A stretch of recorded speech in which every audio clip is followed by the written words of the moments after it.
We've reached the mountaintop. We've journeyed through the humble beginnings of Devil May Cry, trudged through the mucky trenches of Devil May Cry 2 before ascending into the ethereal light of Devil May Cry 3, and now, we're here. The last game in the DMC franchise.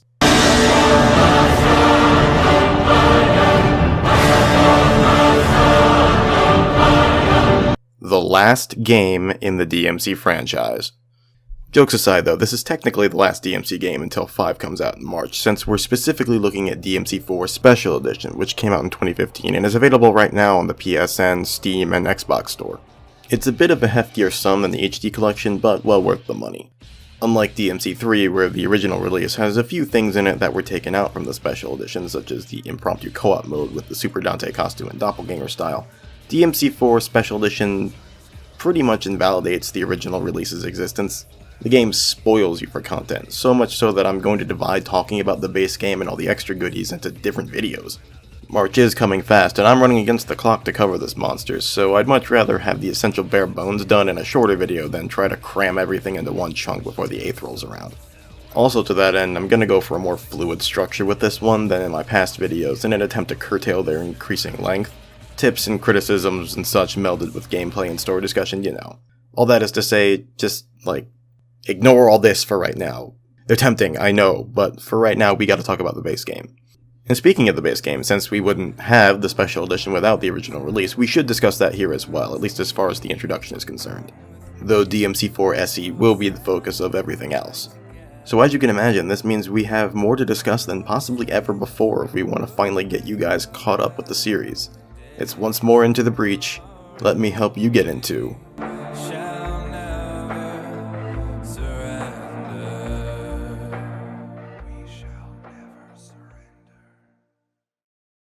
So when we last left off, Devil May Cry 3 and its Special Edition had successfully brought the series back from the brink that DMC2 had left it on.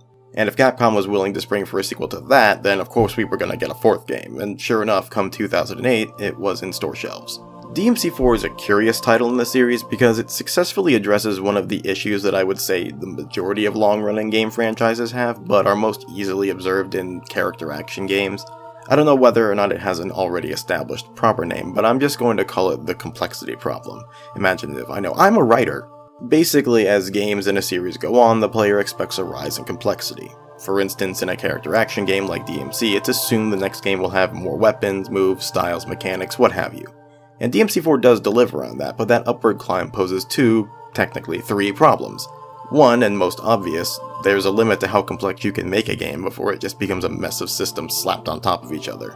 But if you try to make the game simpler or more streamlined, there will always be that subset of players who will accuse the developers of dumbing the game down or changing it too much. Inversely, as the game rises in complexity, it generally becomes less appealing to new players, limiting your potential pool of consumers.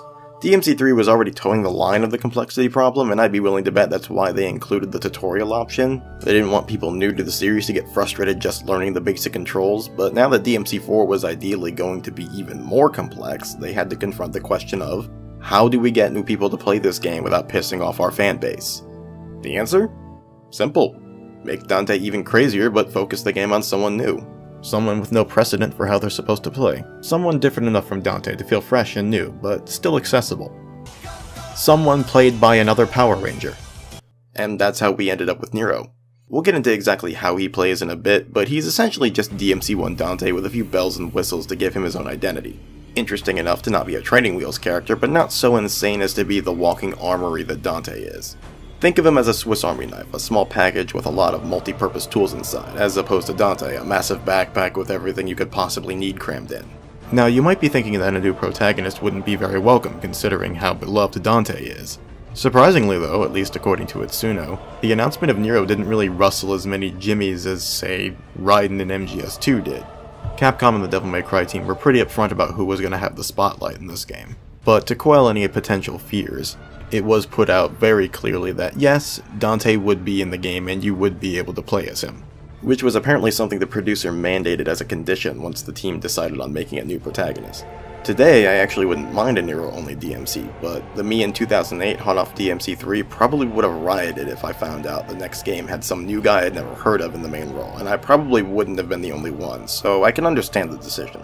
The game was the first DMC title to be produced for the 7th generation of consoles, as well as the first title to be released on something other than a PlayStation, having gone to the 360 and PC as well. In order to make sure that the game functioned identically on all platforms, the game was developed on Capcom's, at the time, new in-house MT framework engine. But given that it was initially only intended to be used on Dead Rising and Lost Planet, the DMC team hadn't really used it much. This, combined with having brand new console hardware to wade through, meant that there were some troubles during the development. So much trouble that when the game was first shown off at TGS, some Capcom staff apparently remarked that the visuals were a, quote, miracle. These issues with developing for next gen probably contributed to some of the issues I'll point out with the base game down the line of this video, but despite that, the game ended up selling really well. Really, really well. Like, the best-selling one. Capcom. Anyway, there was a long silence from the series after DMC4's release, during which no other game in the franchise was developed at all, anywhere. The long stretch during which no other game calling itself Devil May Cry was produced or sold in stores was definitely finally ended in 2015, when Capcom put out the game you'll be seeing footage from, DMC4 Special Edition. It's a current-gen re-release of the game with a ton of extra content, most notably the addition of 3 new playable characters on top of the 2 already in the game, bringing the roster to a total whopping 5 characters, each with their own unique mechanics and movesets. But that's all for part 2. Right now, we gotta focus on Dante and the newest addition to the family. As I said, DMC4 centers around a new protagonist, Nero.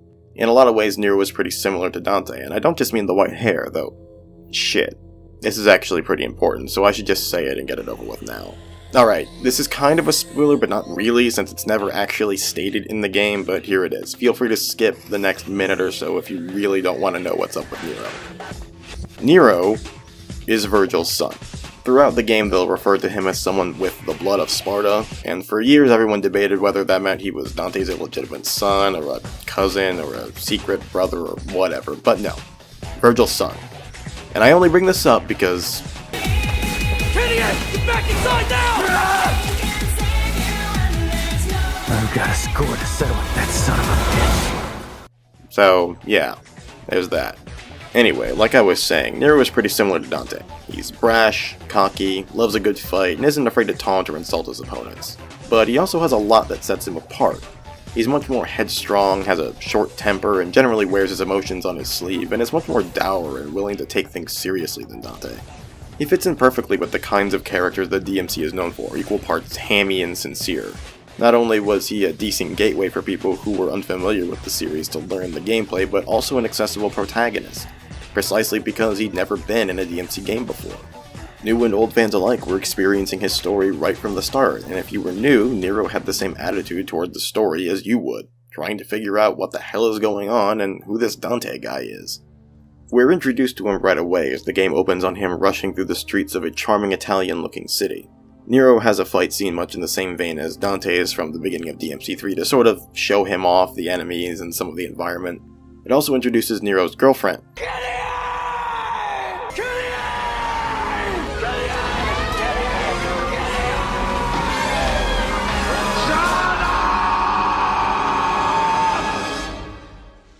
Shut up! Shut up! Shut up! Right. Anyway, she may be one of the worst characters in the whole series. I know that's quite a statement considering all of Devil May Cry 2, but just trust me, I'll cover it in a bit. Whatever. That said, with all the singing going on, this would be a good time for me to bring up the music and visuals. As you can see, the character models and backgrounds definitely benefit from the jump off the PS2, and the action is granted a lot of extra flash from its last-gen brethren, which you'll see later on isn't just restricted to the cutscenes. The music retains the general theme from previous titles with a sort of electro-metal mixed with choir and organs and the like, though some of the songs, like this one and parts of the main theme, take less gothic inspiration than they do church hymns, which makes sense given the setting. By song's end, Nero's made it to the church and is sitting in a pew, a gift waiting for Kyrie. This is supposed to be our tip-off that they're an item, and it's never explicitly stated in the game, but it's obvious enough early on from simple context clues. We're treated to exposition from the Pope, no, really, the Pope, that's meant to inform new players about Sparta and how dope he is, as well as to establish that the whole city, Fortuna, worships him as a savior and god. 1,000 years ago, the Dark Knight.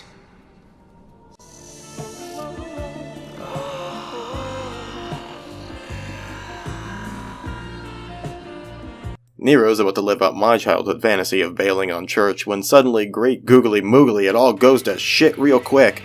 Dante bursts in from the roof and blows the old guy's head off and turns around like the evilest motherfucker on the planet. Everyone starts pulling out their swords, people are screaming and dying, Kyrie's present gets stepped on. Human sacrifice, dogs and cats living together, mass hysteria! And in all this chaos, Nero, not to be outdone in his own game, decides to dropkick Dante in the face and take him on all by himself. With the church cleared out, they're free to beat on each other. This is where the tutorial kicks in, if you've chosen to turn it on. Much like the DMC3 tutorial, it teaches you the bare bones of the game. Movement, jumping, dodging, gunplay, basic combo, though in a more interactive way. You'll also see our old friend the style meter, which once again goes from D to smokin' sick style, with a minor tweak. In previous games, if you let a combo drop for too long, your rank would go down. In DMC4, even if the bar runs to the bottom, so long as you don't get hit, it won't drop your rank. It'll just take longer to rank up. A smidge handholdy in my opinion, but it's not an offensive change or anything. If you're even remotely familiar with DMC, which you should be at this point, the tutorial won't teach you much that you don't already know, but it does have a few cutscenes that get skipped over if you choose to turn it off. So it's worth going through just to see those. It all culminates in a short but appreciated boss fight against Dante to kick things off. And if you're familiar with his moveset from previous games, it's obvious he's holding back and just fucking with Nero. It's during this fight that the prime gameplay mechanic that sets Nero so far apart from Dante is revealed. The Devil Bringer, Nero's permanently devil-triggered right arm. Most of Nero's combat is similar to Dante. You've got your sword with multiple combos on the ground and the air, a gun to help juggle enemies, keep style up, but this thing mixes up Nero's gameplay such that it turns him into a goddamn grappler, allowing you to grab, slam, throw, and carry your enemies at will. Learn to love the Devil Bringer. It is so convenient and so cool. Unlike, say, Dante's Stinger, which brings you closer to the enemy but also knocks them away a distance, the Devil Bringer lives up to its name and brings devils to you, allowing you to super easily keep combos rolling, even when in the air. It's also your best bet to deal some easy and big damage to Dante during the fight. After you've defeated him, he admits he might have underestimated Nero and takes a little interest in him before fucking off. Adios, kid. In the aftermath, you're briefed on where you'll be going next by Kyrie's brother Credo, a high-ranking knight in the Order and Nero's superior. See, Fortuna's church also kind of doubles as a military called the Order of the Sword, and Nero is a member of it, though he doesn't particularly seem to care for it all that much. And Credo doesn't seem to like Nero all that much, probably because he's finger-blasting his sister with a weirdo demon arm, but that's just a guess. Dante's run off to a castle in the mountains, and Nero's being tasked to chase him down, which will be what the next few hours of the game will consist of. Nero following and investigating Dante's purpose on the island and why he has such a beef with Fortuna, running into other members of the Order and a terrible dice minigame along the way.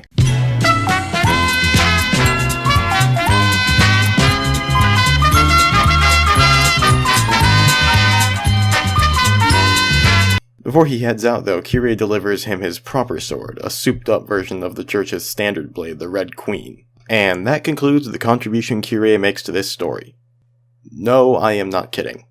Okay, slight tangent, but Kyrie is the most wasted potential of any character in this series. Actually, strike that, she's not a character, she's a MacGuffin. She exists solely to motivate Nero, and her only contribution to the story is being a damsel in distress. Spoilers, I know, spoilers, but come on, you're all intelligent adults here. You look at this girl and tell me that she does not have "I'm going to be kidnapped" written all over her face. She's put in a jar!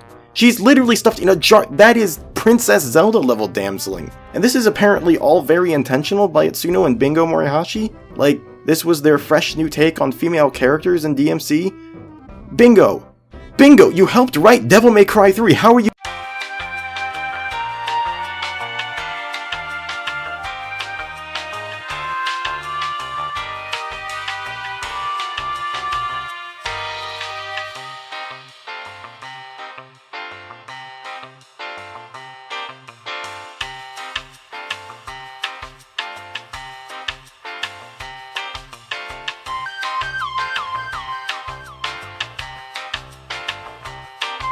The action picks right back up again as the city is being further besieged by demons.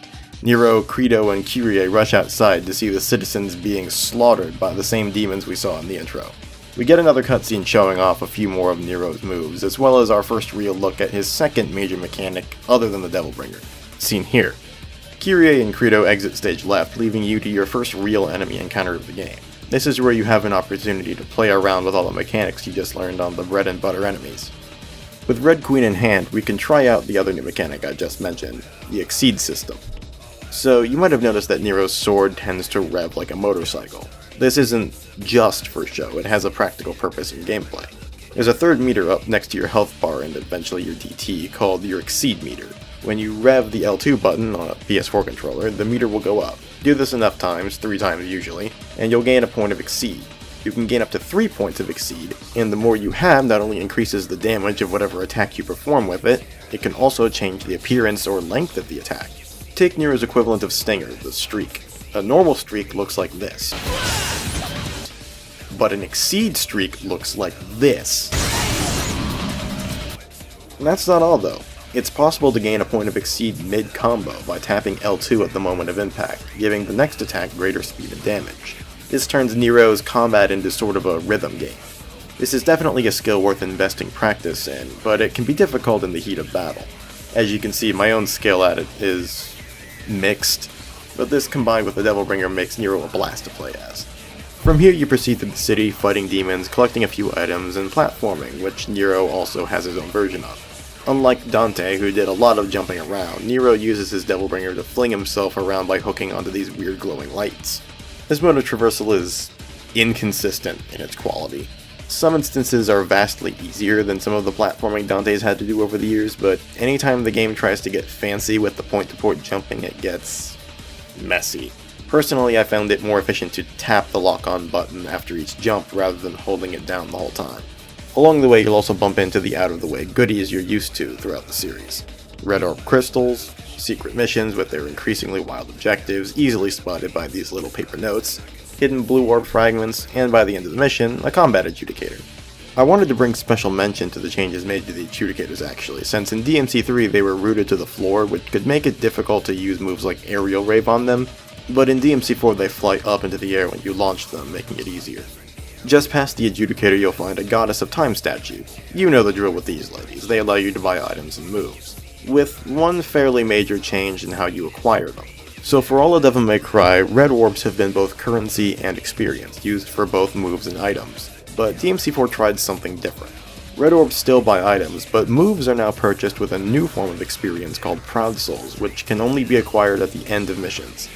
You gain Proud Souls based on your mission rank, no surprise there, which has had its calculations slimmed back down from Devil May Cry 3, now consisting only of mission time, percentage of orbs collected, and style points, with bonuses or penalties given for things like using or not using items or continues, as per usual.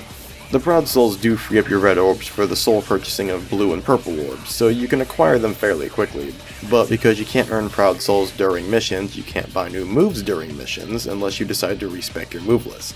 That's right, I said respec.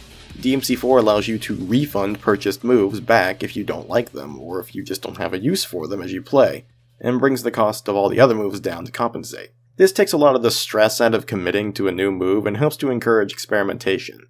But if you happen to like all the moves you currently have, you'll just have to wait until the mission's over to gain new ones. No backtracking to hunt for more orbs. Finally, you reach the first true boss of the game, Burial. As is tradition for Devil May Cry, the first boss is always a big, dumb, growly demon, and DMC4 is no different. Burial is pretty huge, but the Devilbringer can easily bring you up into the air to whack him upside the face, as well as being instrumental in a new addition to boss fights that Nero can take advantage of. After dealing enough damage to a boss, they'll enter a stun state that's pretty easy to spot. They'll usually slump over or dim in color, and that's your cue to get up there and use the Devilbringer to perform a cinematic throw that not only does huge damage, but skyrockets your style points. And once you get access to your DT a few missions on, the throws change in appearance and damage output depending on whether or not you have it active when you throw. They really wanted to push the Devilbringer, and it shows. This thing gets so much love.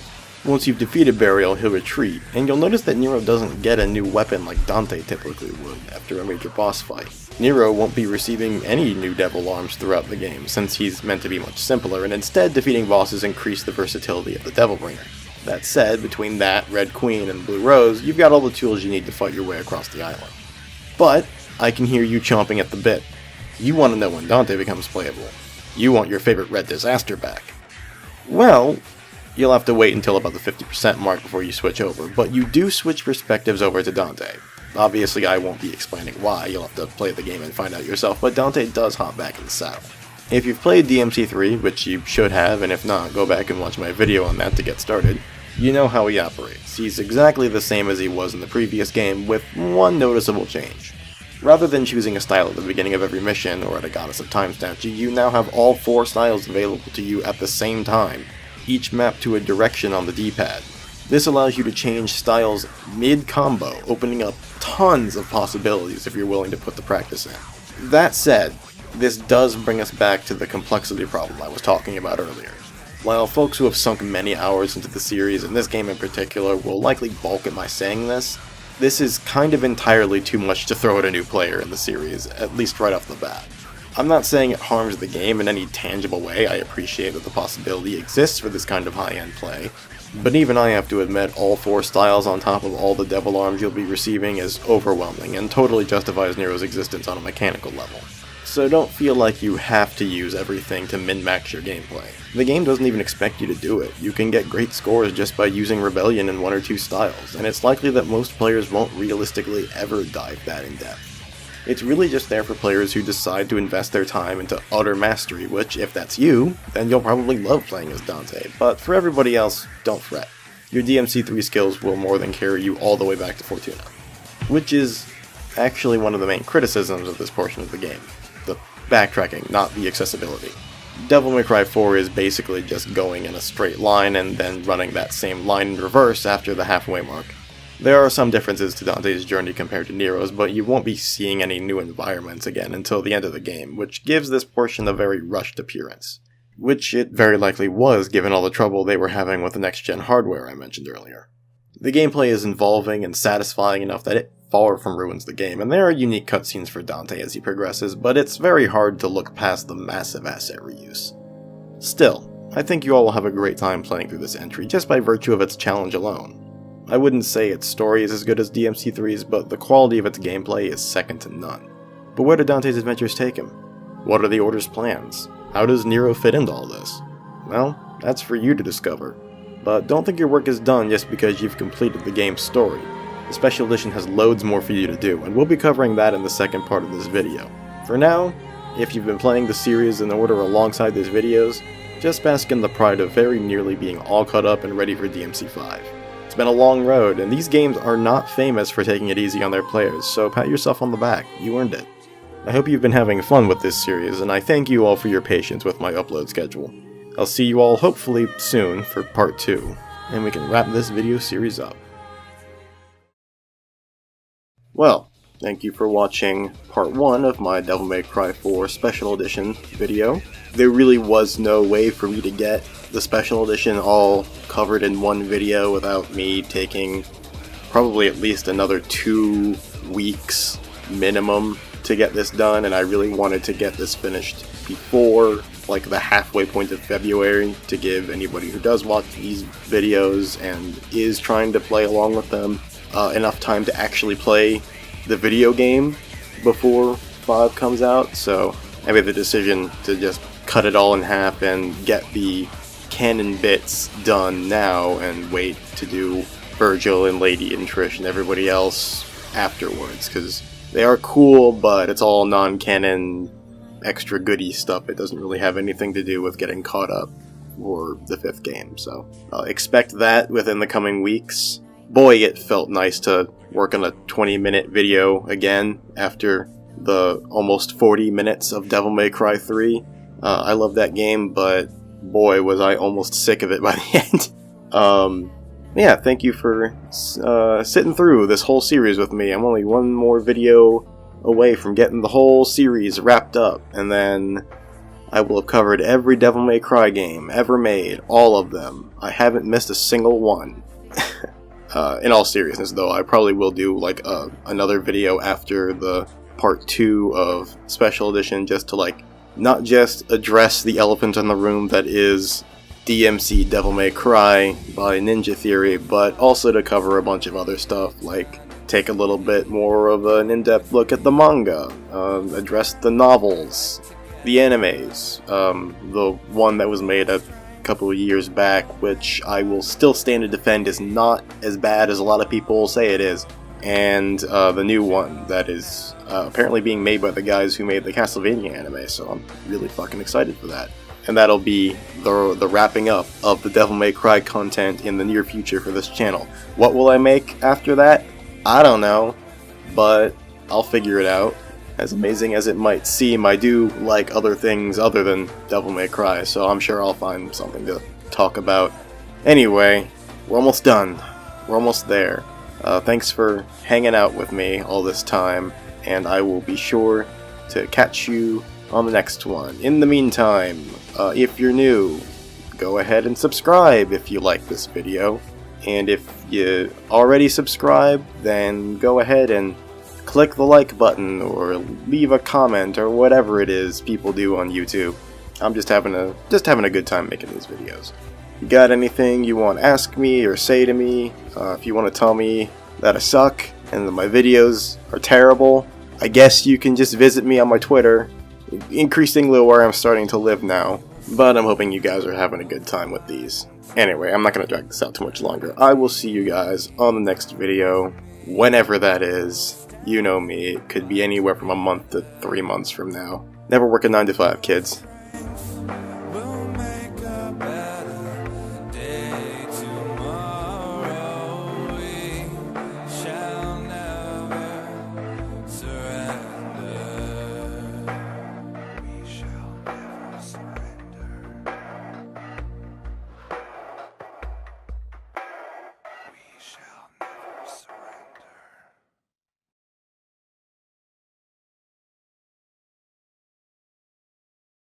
I applauded it for being different!